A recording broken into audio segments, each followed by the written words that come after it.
আসসালামু আলাইকুম এভরিওয়ান, কি অবস্থা সবার, কেমন আছেন সবাই। এটা ছিল একটা 1 পাউন্ডের চকলেট ফ্লেভারের কেক। আর এই কেকটার প্রত্যেকটা লেয়ারে প্রচুর পরিমাণে চকলেট গানাশ ইউজ করা হয়েছে এবং চকো চিপসও ইউজ করা হয়েছে। আর এই কেকটার ডেকোরেশনটাও কিন্তু আমি চকলেট দিয়েই করব।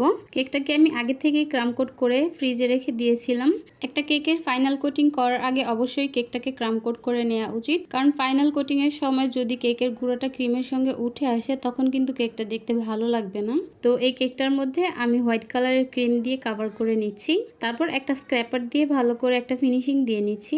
বেকিং এর শুরুর দিকে আমি কিন্তু এই প্যালেট নাইফ বা স্ক্র্যাপার দিয়ে ফিনিশিং আনতে পারতাম না, মানে এই জিনিসগুলো আমি কিভাবে হ্যান্ডেল করব সেটাই আমি বুঝতে পারতাম না। তো দেখা গেছে প্যালেট নাইফ দিয়ে আমি ক্রিমটা যখন টান দিব তখন অতিরিক্ত চাপ লেগে ক্রিমটা উঠে চলে আসতো। তো তখন আমি ভিজিটিং কার্ড দিয়ে চেষ্টা করতাম, আর চেষ্টা করতে করতে এখন কিন্তু ফিনিশিংটা আয়ত্তে চলে আসছে।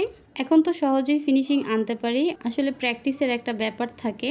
এই ফিনিশিংটা একদিন বা 2 দিনে হয় না। নতুন অবস্থায় ভিজিটিং কার্ড দিয়ে কিন্তু খুব ভালো ফিনিশিং আনা যায় কেকের মধ্যে। তো এখানে হচ্ছে আমি কেকটা ভালো মতো ফিনিশিংটা দিয়ে নিলাম।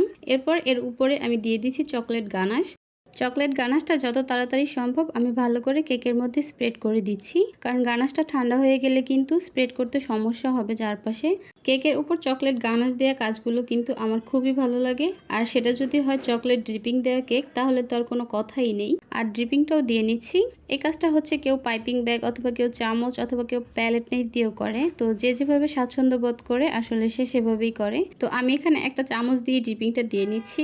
তারপর হচ্ছে একটা 1M নজেল দিয়ে সাইডে বর্ডারের মতো করে একটা ডিজাইন করে নিচ্ছি।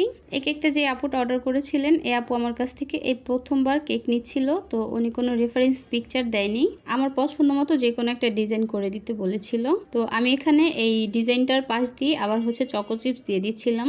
আপু এই কেকটা আপুর হাজবেন্ডের জন্মদিনে হয়তো বা নিয়েছিল।